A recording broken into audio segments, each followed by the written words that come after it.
तो नमस्कार दोस्तों, आपका स्वागत है हमारे चैनल पर।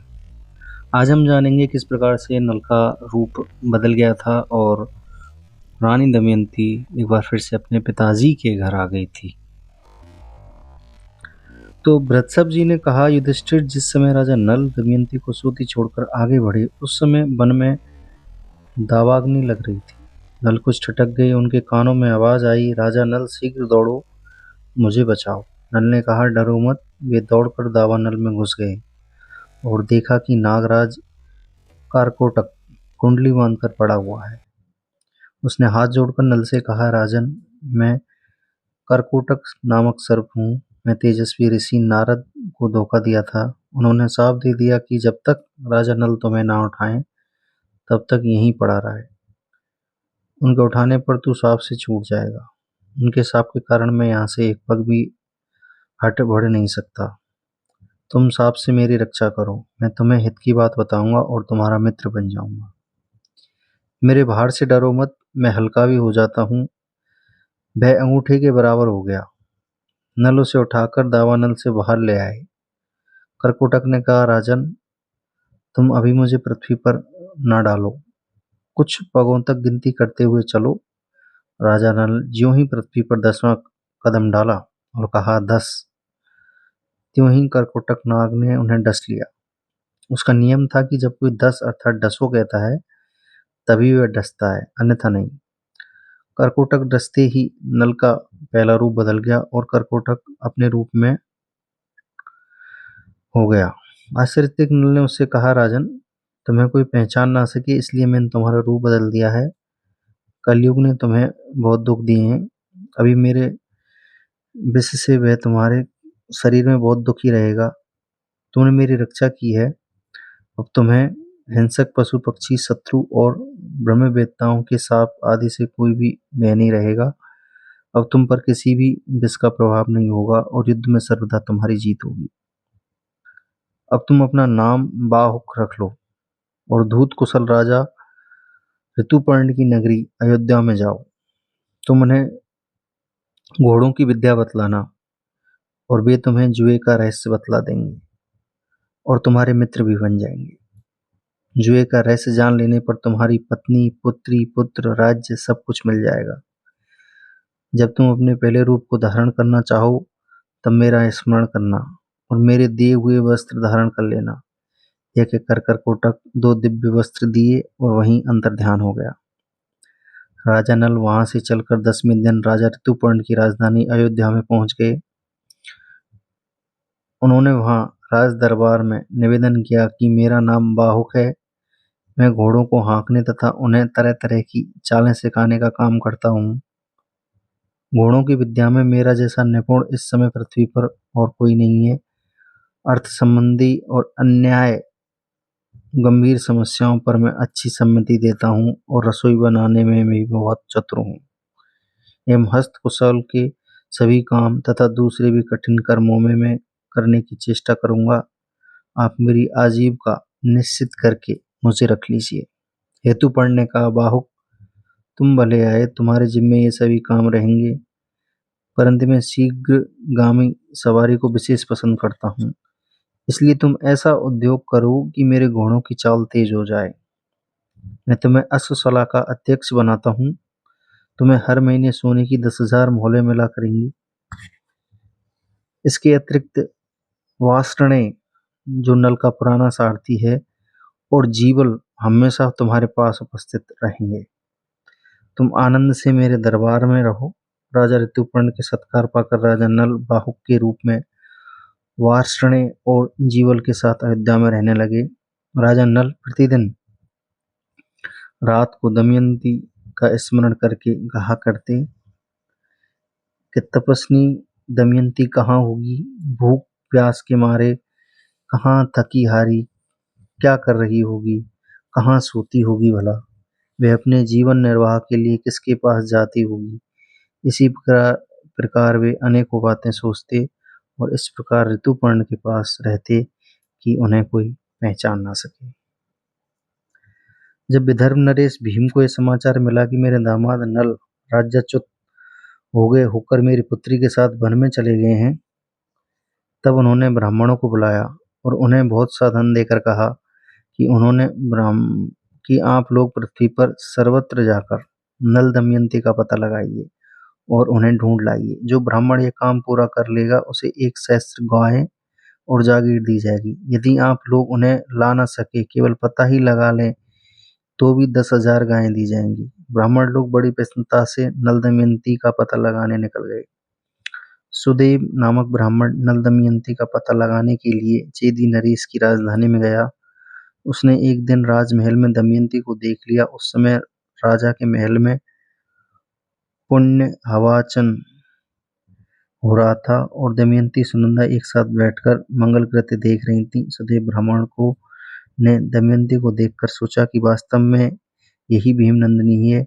मैंने इसके जैसा रूप पहले नहीं देखा था, वैसे ही अब देख रहा हूँ। बड़ा अच्छा हुआ, इसे देख लेने से मेरी यात्रा सफल हो गई। सुदेव दमयंती के पास गया और बोला, विदर्भ नंदिनी, मैं तुम्हारे भाई का मित्र सुदेव ब्राह्मण हूँ। राजा भीम की आज्ञा से तुम्हें ढूंढने के लिए यहाँ आया हूँ। तुम्हारे माता पिता और भाई सानंद हैं। तुम्हारे दोनों बच्चे भी विदर्भ देश में सकुशल हैं। तुम्हारे विछोह से सभी कुटुंबी प्राणहीन से हो रहे हैं और तुम्हें ढूंढने के लिए सैकड़ों ब्राह्मण पृथ्वी पर घूम रहे हैं। दमयंती ने ब्राह्मण को पहचान लिया। वह क्रम क्रम से सबका कुशल मंगल पूछने लगी और पूछते पूछते ही रो पड़ी। सुनंदा दमयंती की बात करते रोता देख घबरा गई और उसने अपनी माता के पास जाकर सब हाल कहा। राजमाता तुरंत अंतःपुर से बाहर निकल आ रही और ब्राह्मण के पास जाकर पूछने लगी, महाराज, यह किसकी पत्नी है, किसकी पुत्री है, अपने घर वालों से कैसे बिछुड़ गई, तुमने इसे पहचाना कैसे? सुदेव ने नल दमयंती का पूरा चरित्र सुनाया और कहा कि जैसे राख में दबी हुई आग गर्मी से जान ली जाती है, वैसे ही इस देवी के सुंदर रूप और ललाट से मैंने इसे पहचान लिया है। सुनंदा ने अपने हाथों से दमयंती का ललाट धो दिया, जिससे उसकी बाहों के बीच का लाल चिन्ह चंद्रमा के समान प्रकट हो गया। ललाट का वह तिल देखकर सुनंदा और राजमाता दोनों ही रो पड़ी। उन्होंने 2 घड़ी तक दमयंती अपनी छाती से सटाए रखा। राजमाता ने कहा, दमयंती, मैं इस तिल से पहचान लिया है कि तुम मेरी की पुत्री हो। तुम्हारी माता मेरी सगी बहन है। हम दोनों दशारण्य देश के राजा सुदामा की पुत्री हैं। तुम्हारा जन्म मेरे पिता के घर ही हुआ था। उस समय मैंने तुम्हें देखा था। जैसे तुम्हारे पिता का घर तुम्हारा है, वैसे ही यह घर भी तुम्हारा है। यह संपत्ति जैसी मेरी है, वैसे ही तुम्हारी है। दमयंती बहुत प्रसन्न हुई। उसने अपनी मौसी को प्रणाम करके कहा, माँ, तुमने मुझे पहचाना नहीं तो क्या हुआ, मैं रही हूँ यहाँ लड़की की ही तरह। तुमने मेरी अभिलाषाएं पूर्ण की तथा मेरी रक्षा की। इसमें मुझे संदेह नहीं कि जब मैं यहाँ और भी सुख से रहूँगी, परंतु मैं बहुत दिनों से घूम रही हूँ। मैं छोटे छोटे 2 बच्चे पिताजी के घर हैं। वे अपने पिता के वियोग से दुखी रहते होंगे। न जाने उनकी क्या दशा होगी। आप यदि मेरा हित करना चाहती हैं तो मुझे विदर्भ देश में भेजकर मेरी इच्छा पूर्ण कीजिए।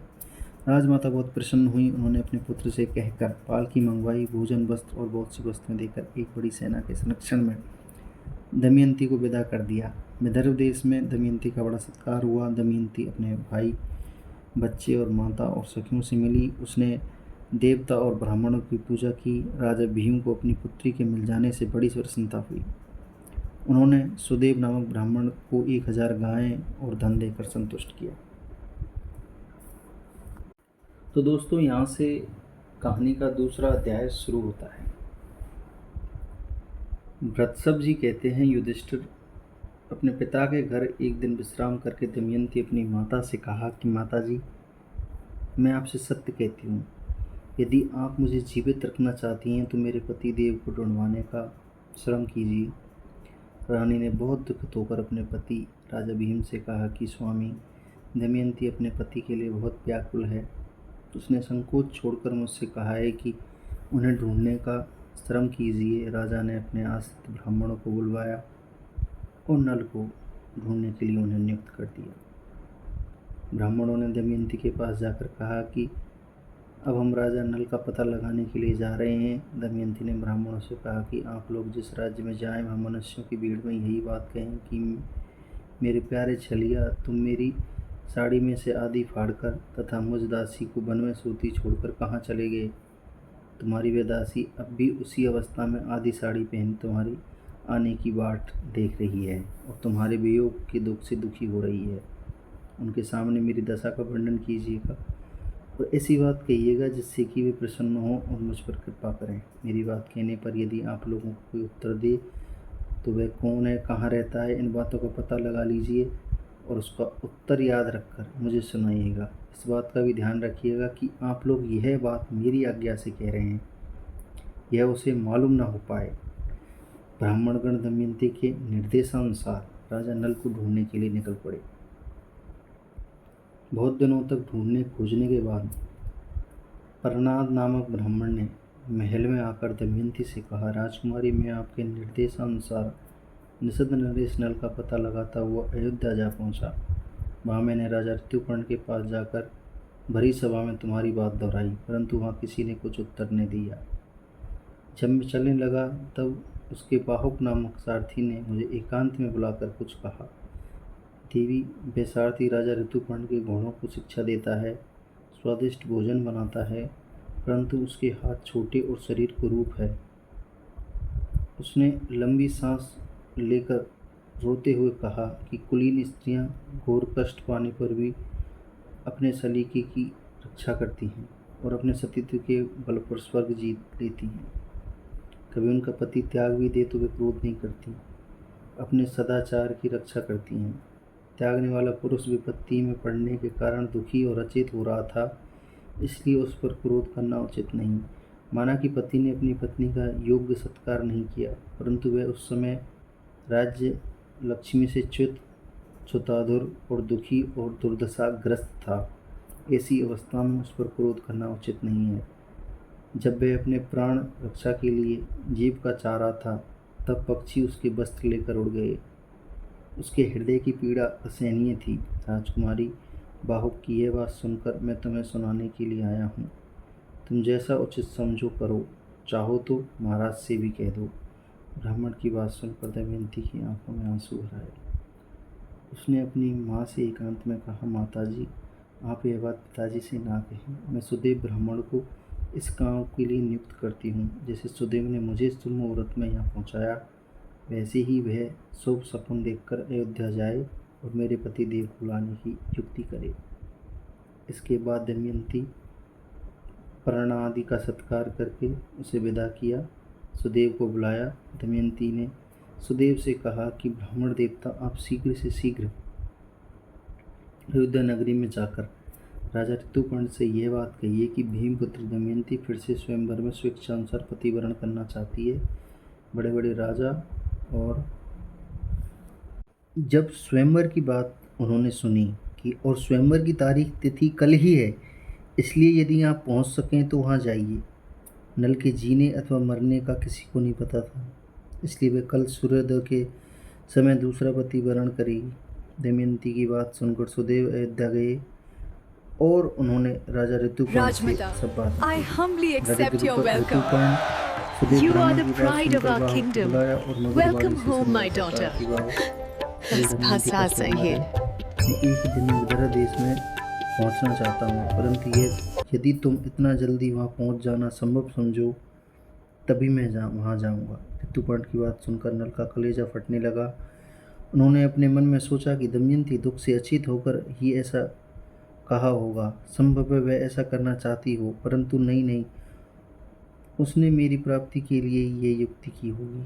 वह पतिव्रता है, तपस्विनी और दीन है। मैंने दुर्बुद्धिवश उसे त्याग कर बड़ी क्रूरता की। अपराध मेरा ही है, वे कभी ऐसा नहीं कर सकती। अस्तु, सत्य क्या है असत्य क्या है यह बात तो वहाँ जाने पर ही मालूम होगी, परंतु ऋतुपर्ण की इच्छा पूरी करने में मेरा स्वार्थ भी है। बाहुक के हाथ जोड़कर कहा कि मैं आपके कथा अनुसार काम करने की प्रतिज्ञा करता हूँ। बाहुक अश्वशाला में जाकर श्रेष्ठ घोड़ों की परीक्षा करने लगे। नल ने अच्छी जाति के 4 शीघ्रगामी घोड़े रथ में जोड़ लिए। राजा ऋतुपर्ण रथ पर सवार हो गए। जैसे आकाशचारी पक्षी आकाश में उड़ते हैं, वैसे ही बाहुक का रथ थोड़े ही समय में नदी, पर्वत और वनों को लांघने लगा। एक स्थान पर राजा ऋतुपर्ण दुपट्टा नीचे गिर गया। उन्होंने बाहुक से कहा, रथ रोको, मैं वार्ष्णे से उसे उठवा कर मंगाता हूँ। नल ने कहा, आपका वस्त्र गिरा तो अभी है, परंतु अब हम वहाँ से 1 योजन आगे निकल चुके हैं, अब वह नहीं उठाया जा सकता। जिस समय यह बात हो रही थी उस समय वह रथ एक वन में चल रहा था। ऋतुपर्ण ने कहा, बाहु, तुम मेरी गणित विद्या की चतुराई देखो। सामने के वृक्ष में जितने पत्ते और फल दिख रहे हैं उनकी अपेक्षा भूमि पर गिरे हुए फल और पत्ते 100 गुने अधिक हैं। इन वृक्ष की दोनों शाखाओं और टहनियों पर 5 करोड़ पत्ते हैं और 2095 फल हैं। तुम्हारी इच्छा हो तो गिन लो। बाघ ने रथ खड़ा कर दिया और कहा कि मैं इस बहेड़े के वृक्ष को काटकर इनके फलों और पत्तियों को ठीक ठीक गिनकर निश्चय करूंगा। बाघ ने वैसा ही किया। फल और पत्ते उतने ही हुए जितने राजा ने बतलाए थे। नल आश्चर्यचकित हो गए। बाघ ने कहा, आपकी विद्या अद्भुत है, आप अपनी विद्या बतला दीजिए। ऋतुपर्ण ने कहा, गणित विद्या की ही तरह मैं पासों की वशीकरण विद्या में भी ऐसा ही निपुण हूँ। बाघ ने कहा, आप मुझे यह विद्या सिखा दें तो मैं आपके घोड़ों की भी विद्या सिखा दूँ। ऋतुपर्ण को विदर्भ देश में पहुँचने की बहुत जल्दी थी और अश्व विद्या सीखने का लोभ भी था। इसलिए उसने राजा नल को पासों की विद्या सिखा दी और कह दिया कि अश्व विद्या तुम मुझे पीछे सिखा देना। मैंने उसे तुम्हारे पास धरोहर छोड़ दिया। जिस समय नल पासों की विद्या सीखी उसी समय कलयुग करकोटक नाग के तीखे विष को उगलता हुआ नल के शरीर से बाहर निकल गया। कलयुग के बाहर निकलने पर ही नल को बड़ा क्रोध आया और उन्होंने उसे शाप देना चाहा। कलयुग दोनों हाथ जोड़कर भय से कांपता हुआ कहने लगा कि आप क्रोध शांत कीजिए, मैं आपको यशस्वी बनाऊंगा। आपने जिस समय दमयंती का त्याग किया था उसी समय उसने मुझे शाप दे दिया था। मैं बड़े दुख के साथ करकोटक नाग के विष से जलता हुआ आपके शरीर में रहता था। मैं आपकी शरण में हूँ, मेरी प्रार्थना सुने और मुझे शाप ना दें। जो आपके पवित्र चरित्र का गान करेंगे उन्हें मेरा भय नहीं होगा। राजा नल ने क्रोध शांत किया। कलयुग भयभीत होकर बहेड़े के पेड़ में घुस गया। यह संवाद कलयुग और नल के अतिरिक्त और किसी को मालूम नहीं हुआ। वह वृक्ष ठूंठ सा हो गया। इस प्रकार कलयुग ने राजा नल का पीछा छोड़ दिया, परंतु अभी उनका रूप नहीं बदला था। उन्होंने अपने रथ को जोर से हाँका और सायंकाल होते होते वे विदर्भ देश में जा पहुँचे। राजा भीम के पास समाचार भेजा गया। उन्होंने ऋतुपर्ण को अपने पास बुला लिया और ऋतुपर्ण के रथ की झंकार से दिशाएं गूंज उठीं। पुण्य नगर में राजा नल के वे घोड़े भी रहते थे जो उनके बच्चों को लेकर आए थे। रथ की गर्भराट से उन्होंने राजा नल को पहचान लिया और वे पूर्ववत प्रसन्न हुए। दमयंती भी वह आवाज़ वैसी ही जान पड़ी। दमयंती कहने लगी कि इस रथ की गड़गड़ाहट मेरे चित्त में उल्लास पैदा करती है। अवश्य इसको हाँकने वाला मेरे पतिदेव हैं। यदि आज भी मेरे पास नहीं आएंगे तो मैं धधकती आग में कूद पड़ूंगी। मैंने कभी हंसी खेल में भी उनसे झूठ बात कही हो, उनका कोई अपकार किया हो, प्रतिज्ञा करके तोड़ दी हो, ऐसा याद नहीं आती। वे शक्तिशाली, क्षमावान, वीरदाता और एक पत्नी व्रती हैं। उनके वियोग से मेरी छाती फट रही है। दमयंती महल की छत पर चढ़कर रथ का आना और उस पर से रथ सारथी का उतरना देखने लगी। अगला भाग में दमयंती के द्वारा राजा नल की परीक्षा ली जाती है, पहचान होती है, मिलन होता है, राज्य प्राप्ति होती है और कथा का अंत होता है। तो भृतसभ जी कहते हैं, युधिष्ठिर विदर्भ नरेश भीम ने अयोध्यापति ऋतुपर्ण का खूब स्वागत सत्कार किया। ऋतुपर्ण को अच्छे स्थान में ठहरा दिया। उन्हें कुंडनपुर में स्वयंवर का कोई चिन्ह दिखाई नहीं पड़ा। भीम को इस बात का बिल्कुल पता नहीं था कि राजा ऋतुपर्ण मेरी पुत्री के स्वयंवर का निमंत्रण पाकर यहाँ आए हैं। उन्होंने कुशल मंगल आदि के बाद पूछा कि आप यहाँ किस उद्देश्य से पधारे हैं। ऋतुपर्ण ने स्वयंवर की कोई तैयारी न देखकर निमंत्रण की बात दबा दी और कहा, मैं तो केवल आपको प्रणाम करने के लिए चला आया हूँ। भीम सोचने लगे कि मैं 100 योजन से भी अधिक दूर कोई प्रणाम करने के लिए नहीं आ सकता। वस्तु आगे चलकर यह बात खुल ही जाएगी। भीम ने बड़े सत्कार के साथ आग्रह करके ऋतुपर्ण को अपने यहाँ रख लिया। बाहु भी वार्ष्णेय के साथ अश्वशाला में ठहर कर घोड़ों की सेवा में संलग्न हुआ। अगले पार्ट में हम जानेंगे कि किस प्रकार से इनका राजा नल का और दमयंती का मिलन होता है। तब तक आपको अगर ये वीडियो अच्छी लगी हो तो चैनल को सब्सक्राइब करें, कमेंट करें और लाइक करें। धन्यवाद।